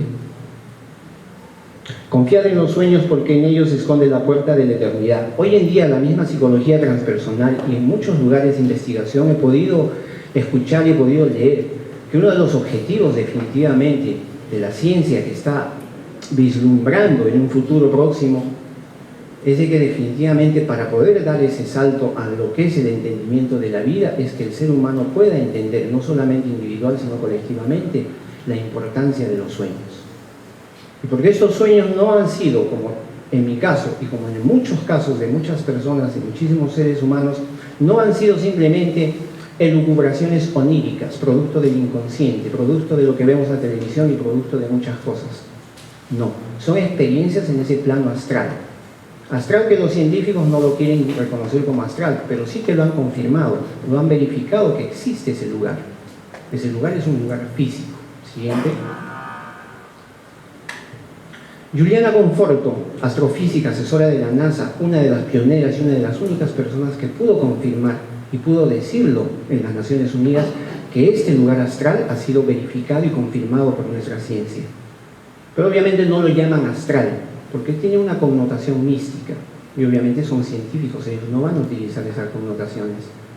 Lo llaman ellos zona de intervalo, que es aquel lugar donde la gente puede tener sueño con ángeles, con demonios, con Dios, con la Virgen, etcétera, etcétera.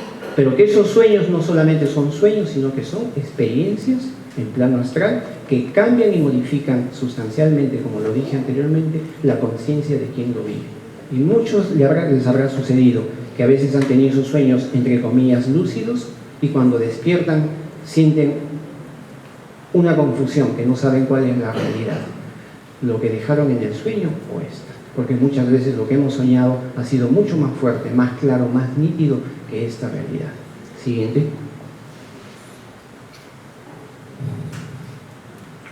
Bien, esta es una selección de fotos de todos los viajes que me ha tocado hacer a mí, producto de la intuición y producto también de la invitación de estas personas, porque son personas, y estas personas eran de APU, que nos invitaban a mí y a algunos amigos, en diferentes lugares del mundo donde nos tocó la posibilidad de vivir. Esto es en el lago Titicaca, en la zona de Bolivia. Siguiente.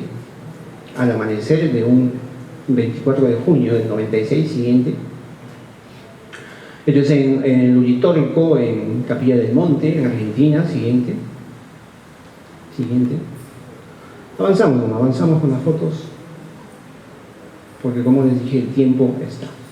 Después tuve la posibilidad de poder invitar a mucha gente al desierto de Chukchuco. Definitivamente se hizo conocido Chukchuco ahí en la zona de las partes altas de Tacna. Fuimos muchísima gente, he sido testigo yo de muchísima gente vivir testimonios grandes y experiencias de avistamientos muy cercanos, experiencias de muchas naturalezas. Siguiente.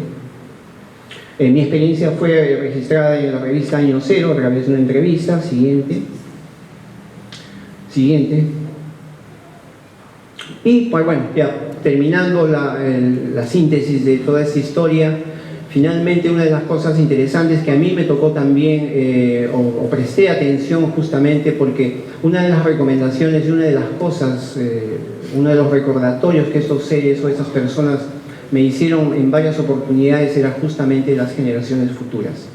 Entonces yo empecé a pensar en mí mismo cuando era niño, y por eso hago alusión a toda esta experiencia, porque he conocido a través de todos estos años muchísimos niños, me han llevado muchísimos niños en diferentes países que he tenido la oportunidad de viajar, y he conocido muchos niños que están viviendo ese tipo de experiencias, y que lamentablemente por la ignorancia y por la falta de información, a estos niños los han llevado al psicólogo, para que dejen de tener ese tipo de sueños, los han llevado al psiquiatra.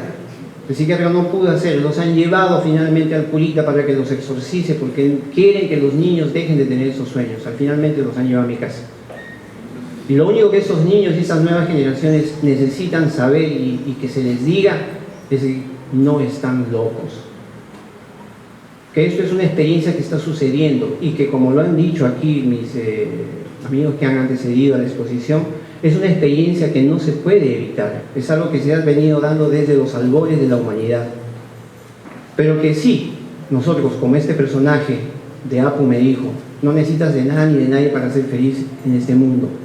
Tenemos el suficiente potencial psíquico, emocional y sobre todo, podríamos decirlo, espiritualmente hablando.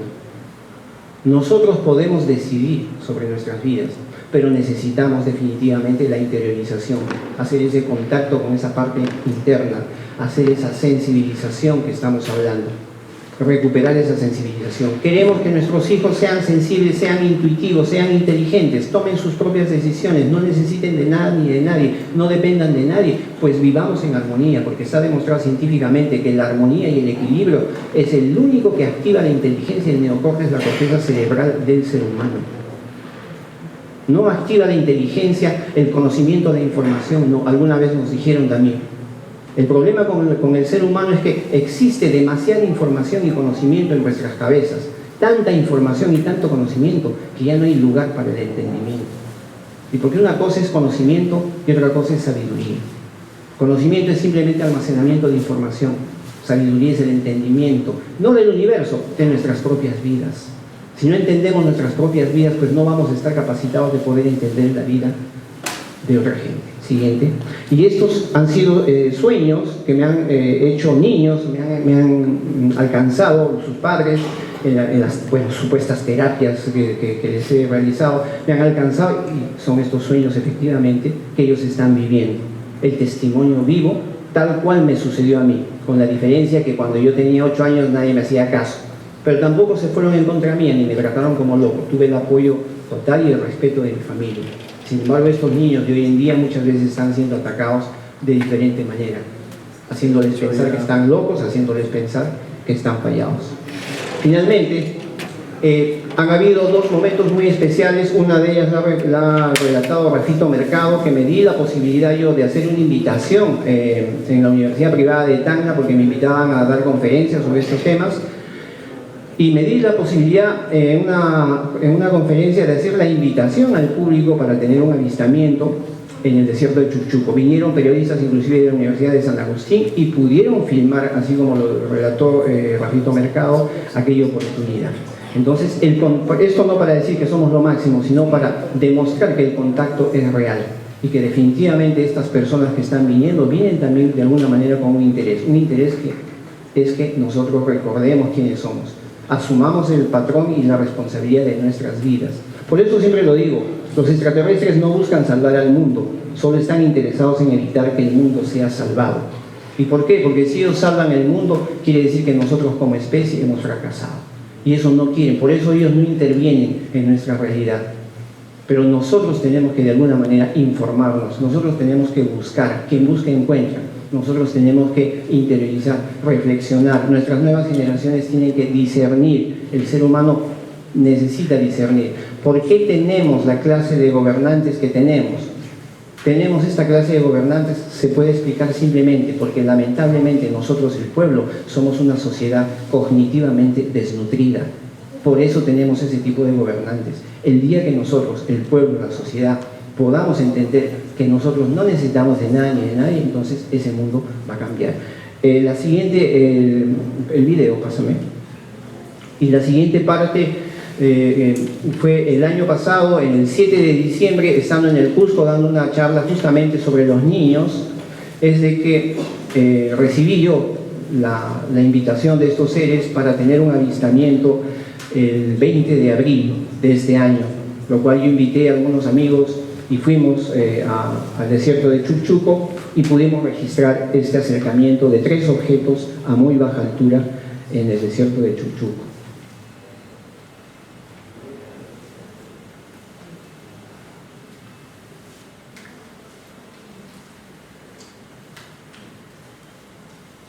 Entonces, solamente para recapitular, lo que me tocó vivir a mí no es algo excepcional. Una de las cosas que yo he podido leer en algún sitio que realmente tiene mucho sentido es que el sistema educativo en el mundo entero ha fracasado. ¿Y cuál es la evidencia que ese sistema educativo ha fracasado en el mundo entero? La evidencia es que aún todavía nos sigue sorprendiendo el fenómeno OVNI. Y esto, amigos, el fenómeno OVNI no nos debe sorprender. Nosotros debemos tomarlo como parte de la vida. Es parte de la vida en el universo, es parte de nuestra vida. Y de esa manera, tomarlo de la manera más natural y espontánea. No tendríamos por qué sorprendernos ante el fenómeno, mucho menos mistificarlo.